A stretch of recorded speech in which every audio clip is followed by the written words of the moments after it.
नमस्कार. आज आपण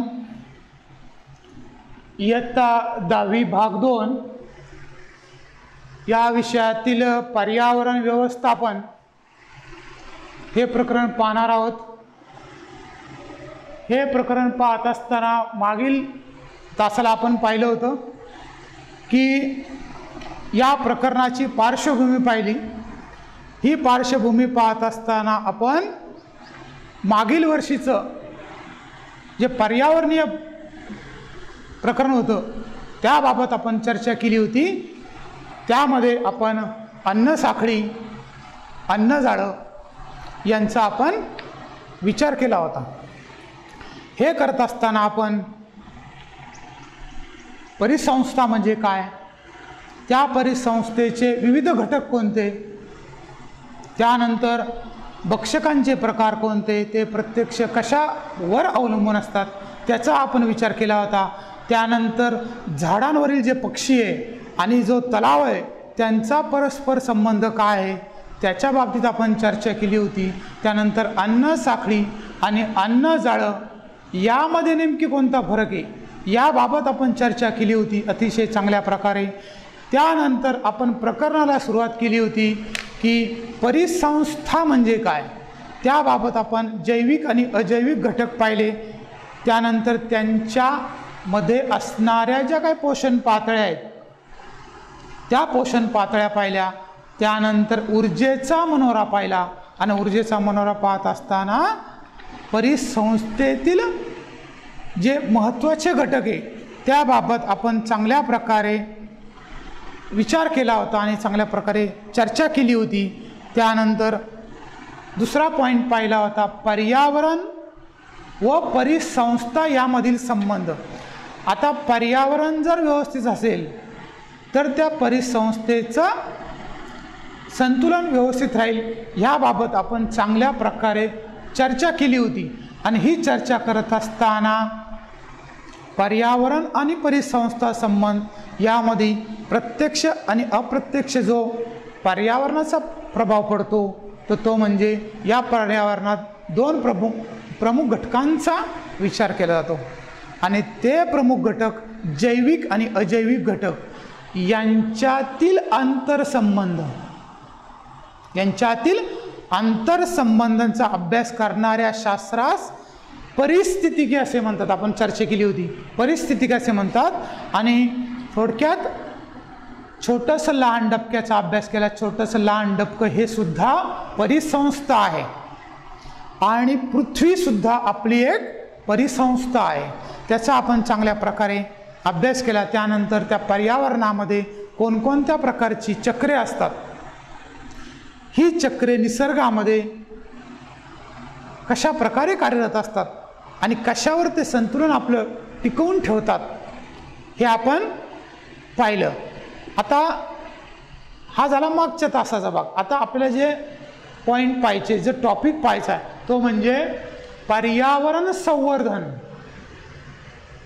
त्यानंतर पर्यावरण संवर्धनाची गरज काय आणि पर्यावरण संवर्धन आपली सामाजिक जबाबदारी, हे लक्षात घ्या. आता पर्यावरण आपण जर विचार केला तर सध्या परिस्थितीमध्ये, फार भयानक परिस्थितीमध्ये पर्यावरणाचं संतुलन ढासळत आहे. त्यामुळं पर्यावरण संवर्धन करणं आणि त्याची जी मूल्य आहे ती मूल्ये समाजामध्ये आपण रुजवायला पाहिजे. आता हेच उदाहरण घ्या.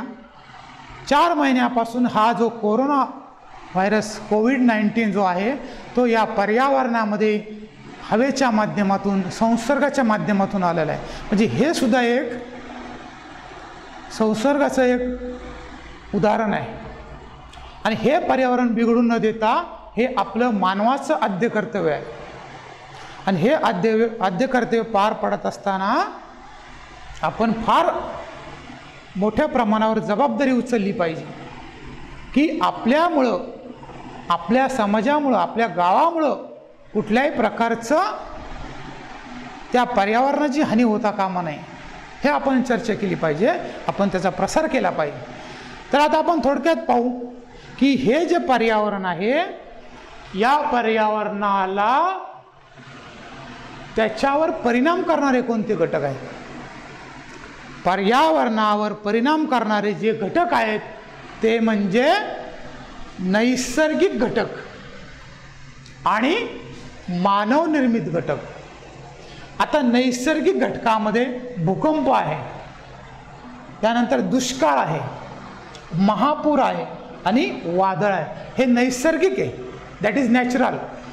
आणि मानवनिर्मित घटक, हा मानवनिर्मित घटक जंगलतोड, प्रदूषण, औद्योगिकरण आणि धरणे बांधणे. म्हणजे या सर्वांचा परिणाम त्या पर्यावरणावर होत असतो आणि पर्यावरण बिघडण्यासाठी किंवा चांगलं होण्यासाठी सुद्धा या घटकांचा परिणाम होतो. आता तसं जर पाहिलं तर आज आपल्या पृथ्वीवर नैसर्गिक आणि मानवनिर्मित घटकांचा परिणाम होऊन पर्यावरणीय समस्या निर्माण झाली आणि त्यापैकी पर्यावरणीय प्रदूषण ही फार मोठी समस्या आहे. आता ही समस्या कोणत्याही वस्तूचे वा पदार्थाचे दूषितीकरण करणे म्हणजे प्रदूषण होय. दूषितीकरण, खराब करून टाकणे. आणि पर्यावरण प्रदूषण म्हणजे नैसर्गिक घटना किंवा मानवनिर्मित, मानवाच्या कृतीमुळे सभोवतालच्या पर्यावरणात झालेला अनावश्यक आणि अस्वीकारार्ह बदल होय. आता ज्याप्रमाणे हवा, पाणी, जमीन इत्यादींच्या भौतिक, रासायनिक आणि जैविक गुणधर्मामध्ये तसेच मानव आणि इतर सजीव यांना घातक ठरतील असे प्रत्यक्ष आणि अप्रत्यक्ष बदल घडून येणे होय. लक्षात घ्या. आणि यामध्ये मानवी लोकसंख्येचा विस्फोट, वेगाने होत असलेले औद्योगिकरण, नैसर्गिक संसाधनांचा अनिर्बंध वापर, जंगलतोड, अनियोजित नागरीकरण इत्यादी कारणे ही पर्यावरणीय प्रदूषण घडवून आणतात. आता मग हे पर्यावरणीय प्रदूषण आहे म्हणजे प्रदूषणाचे प्रकार. आपणाला माहिती आहे की प्रदूषणाचे प्रकार, हवेचं प्रदूषण आहे, ध्वनी प्रदूषण आहे, जमिनीचं सुद्धा प्रदूषण होतं आहे, जलप्रदूषण आहे म्हणजे पाणी प्रदूषण आहे. या प्रदूषणामुळे या पर्यावरणाचं जे संतुलन आहे हे संतुलन खऱ्या अर्थाने ढासळत चालले. आता हेच उदाहरण आपण घेऊ की या कोरोनामुळे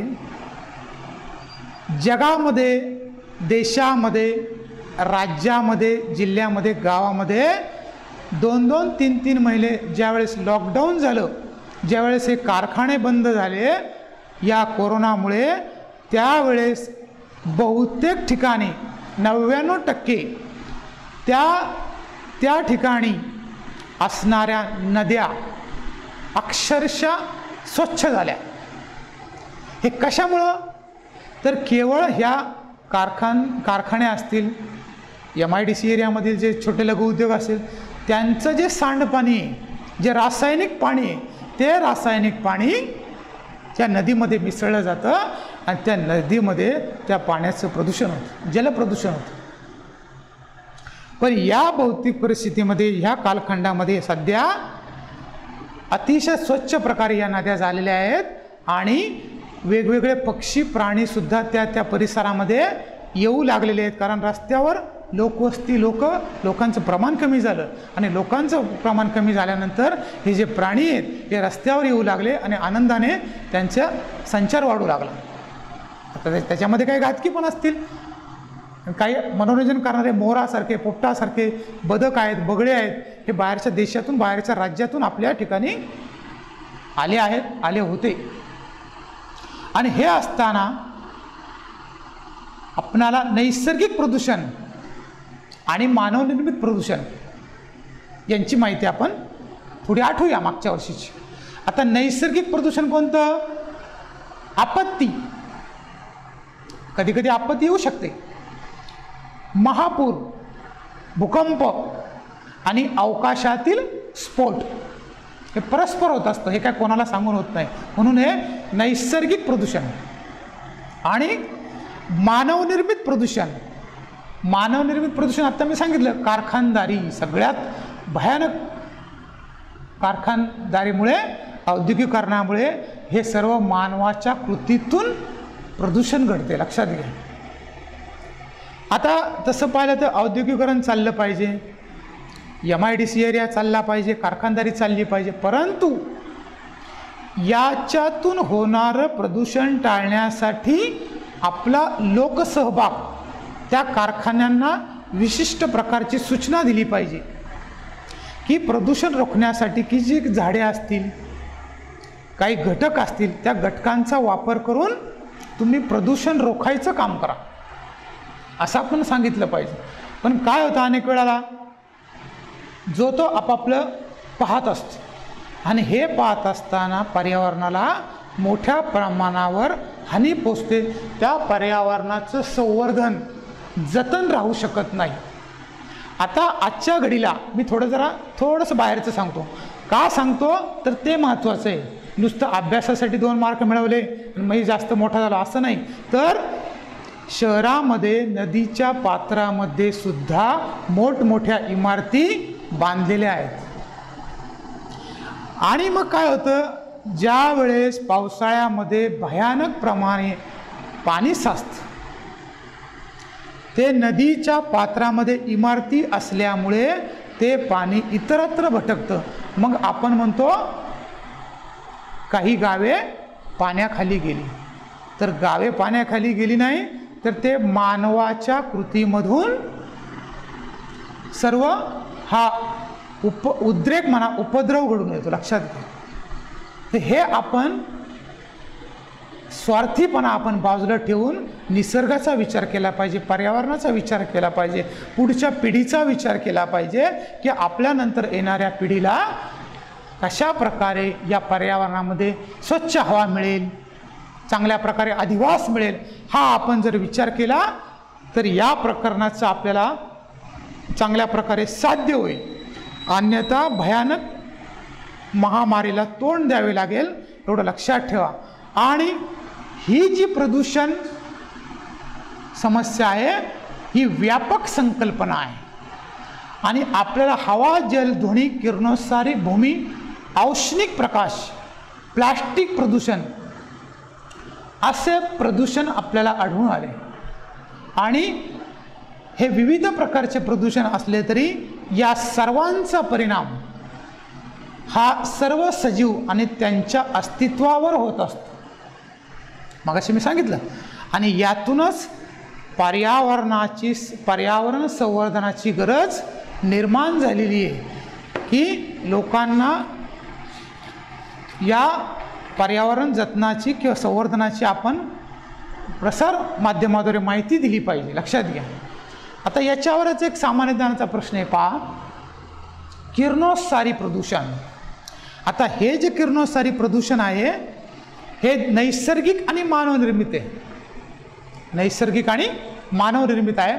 आणि या किरणोत्सारामुळे बाहेर पडणारी जी अल्ट्राव्हायलेट किरणं आहेत, ही अल्ट्राव्हायलेट किरणे, इन्फ्रारेड किरणे ही नैसर्गिक किरणोत्सारामध्ये मोडतात, लक्षात घ्या. तर एक्सरे आणि अणुभट्ट्यातून होणारा किरणोत्सार हे मानवनिर्मित किरणोत्सारामध्ये मोडतात. जसं मुंबईला भाभा अणुशक्ती केंद्र आहे, त्याच्यामध्ये छोटे छोटे अणुस्फोट घडवून आणले जातात आणि त्या ठिकाणी संशोधनाचं काम होतं. अशा वेळेससुद्धा काही प्रदूषण बाहेर पडतं, लक्षात घ्या, अणुभट्ट्यामधून. आणि जगामध्ये आत्तापर्यंत चेर्नोबिल, विंड स्केल आणि 3 माईल आयलँड अशा मोठ्या दुर्घटना झालेल्या आहेत, लक्षात घ्या. या दुर्घटनांमुळे हजारो व्यक्ती दीर्घकाळ प्रभावित झाल्यात. थोडक्यात काहींना अपंगत्व सुद्धा आलेले आहे. आणि पुढच्या पिढीमध्ये ते सुद्धा संक्रमित झालेलं आहे. अशा प्रकारे याचे भयानक परिणाम आपल्या पुढच्या पिढींना सुद्धा भोगावे लागतील. तर आपण तो विचार केला पाहिजे, आपलं वागणं, आपली सामाजिक जबाबदारी काय आहे आणि या जबाबदारीचं भान ठेवून आपण जगलं पाहिजे. आणि या किरणोत्सारी प्रदूषणाचे फार भयानक परिणाम आहे. तर ते परिणाम म्हणजे एक्सरेच्या उच्च प्रमाणामुळे, एक्सरेच्या उच्च प्रमाणामुळे कॅन्सरकारी अल्सर निर्माण होतात, कॅन्सरकारी अल्सर निर्माण होतात आणि शरीरातील ऊतींचा नाश होतो, जनुकीय बदल घडून येतो, गुणसूत्रामध्ये सुद्धा बदल होतो, दृष्टीवर हानिकारक परिणाम होतो. म्हणजे अशा प्रकारे ह्या किरणोत्सारी प्रदूषणाचे नैसर्गिक आणि मानवनिर्मित हे सुद्धा परिणाम आपल्याला दिसून येतात, ओढून येतात. त्यामुळे मित्रांनो, फार खबरदारी इथून पुढे आपल्याला घेणं गरजेचं आहे. आता पुढचा पॉइंट, पर्यावरण संवर्धनाची गरज. आता गरज का म्हणलं, ते फार व्यापक आहे, गरजच आहे.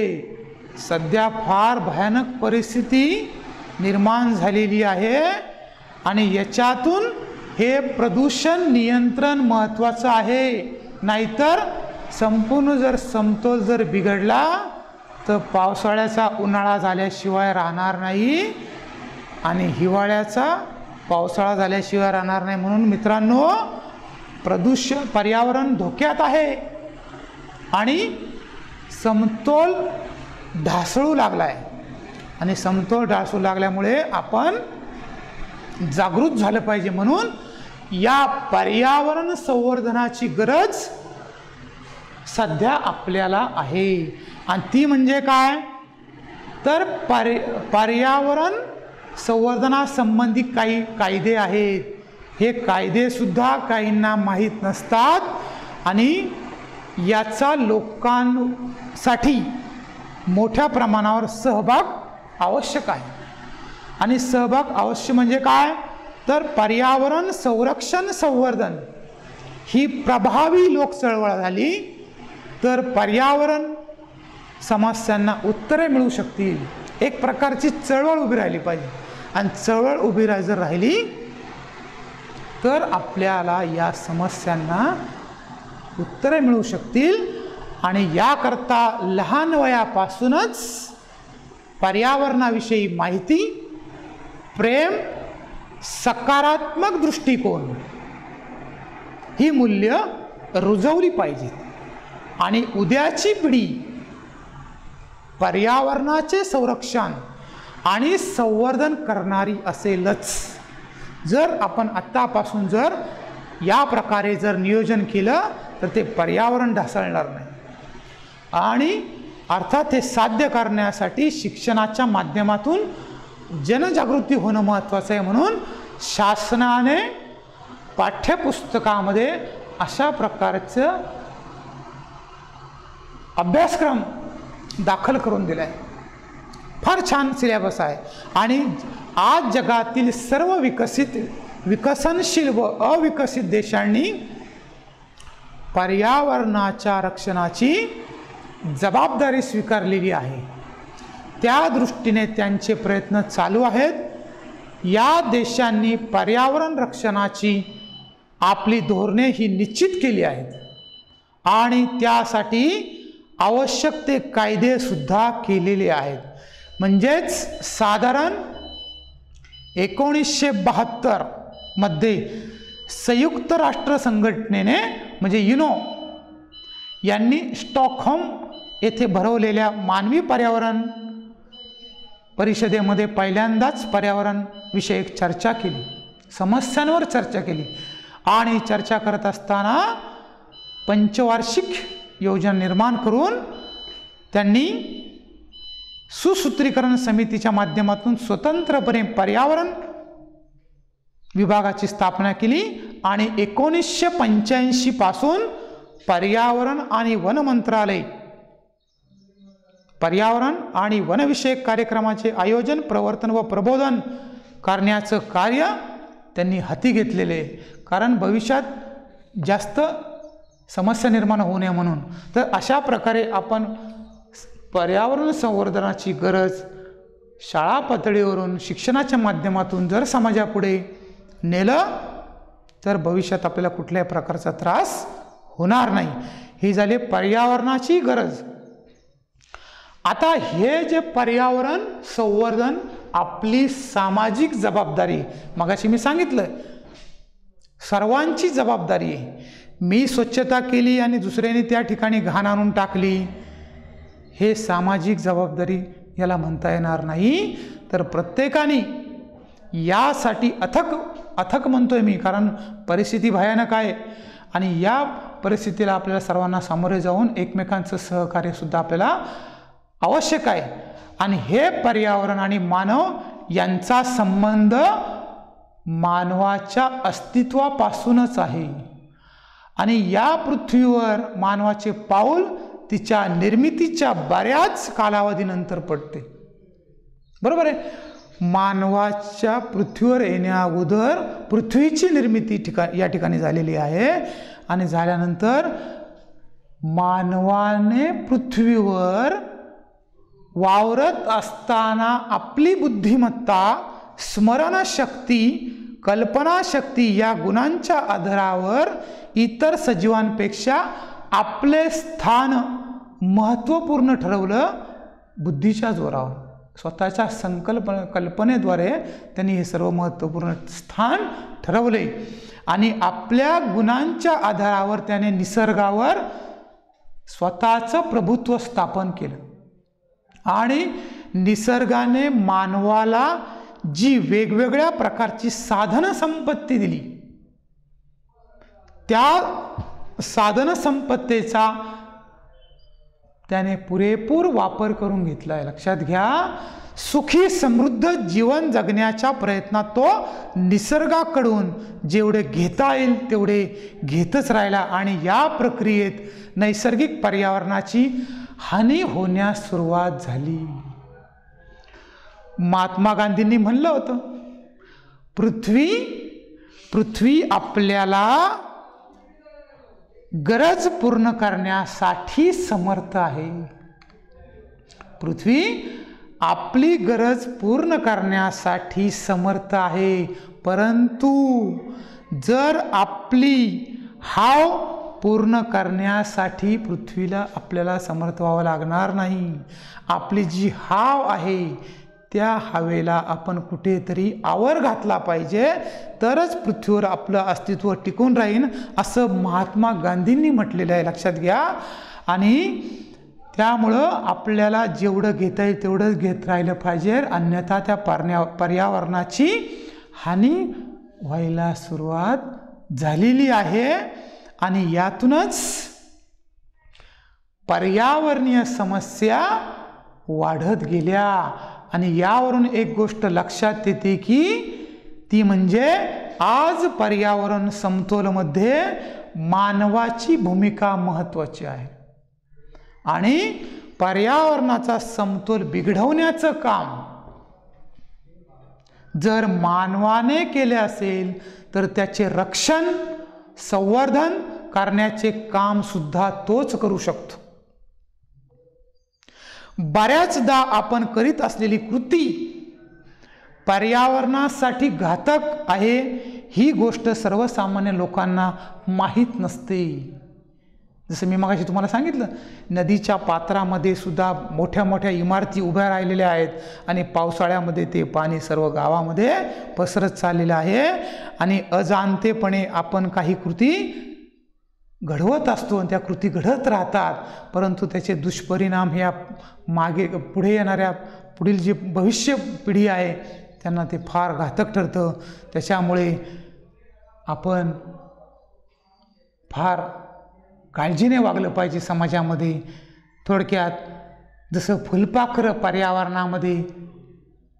पर्यावरण संतुलनामध्ये किती छान काम करतात फुलपाखरं, मध गोळा केल्यानंतर त्या फुलांमध्ये असा सुवासिकपणा निर्माण करण्याचं काम हे फुलपाखरं सुद्धा करतात विद्यार्थी मित्रांनो. आणि ह्या पर्यावरणविषयक आपल्याला सुद्धा कायदे माहीत पाहिजे की ते कायदे कोणते आहेत. तर पर्यावरण संवर्धनासंदर्भात निर्माण केलेले कायदे म्हणजे वन कायदा 1980, म्हणजे वन संरक्षणासाठी वनासाठी आरक्षित जागा इतर कोणत्याही कारणासाठी न वापरण्याची बंधने घालण्यात आली आहेत. उदाहरणार्थ केंद्र सरकारच्या परवानगीनेच खाणकाम करणे बंधनकारक आहे. नाहीतर आपल्या नदीतील वाळूचा उपसा सांगणार एक ट्रक आणि 10 ट्रक त्या वाळूचा उपसा नदीच्या पात्रातून केला जातो हे आपण प्रत्यक्ष पाहतो. आणि त्यामुळे या कायद्याचा जर भंग करणाऱ्या गुन्हेगार ठरवून जो कायदा करण्याचा भंग जो करेल, कायद्याचा भंग करणारा जो करेल तर तो व्यक्ती 15 दिवसाच्या कारावासाची शिक्षा ठोठावण्यास त्याला तशी तरतूद करण्यात आलेली आहे. त्यानंतर पर्यावरण संरक्षण कायदा 1986, प्रदूषणावर नियंत्रण आणणे, पर्यावरणास हानी पोहोचविणाऱ्या व्यक्ती अथवा संस्थांवर कारवाई करणे या उद्देशाने हा कायदा तयार केला आहे. या कायद्यानुसार कोणत्याही उद्योगास, कारखान्यास अथवा व्यक्तीस निर्धारित मापदंडापेक्षा अधिक प्रदूषके वातावरणात सोडण्याचा अधिकार नाही. कोणतेही प्रदूषण करण्याचा अधिकार मानवाला नाही आहे, लक्षात घ्या. आणि कायद्यातील नियमांचे व कलमांचे उल्लंघन करणाऱ्या व्यक्तीस 5 वर्षांपर्यंतच्या कारावासाची शिक्षा किंवा 1 लाख रुपयाचा दंड अशा प्रकारची शिक्षा या ठिकाणी सरकारने केली आहे. त्यानंतर नेहमी लक्षात ठेवा की वन्यजीव संरक्षण कायदा 1972 नुसार जर प्राण्यांचा कोणी व्यापार जर केला तर त्याच्यावर सुद्धा कलम 39 नुसार बंदी घालण्यात आलेली आहे.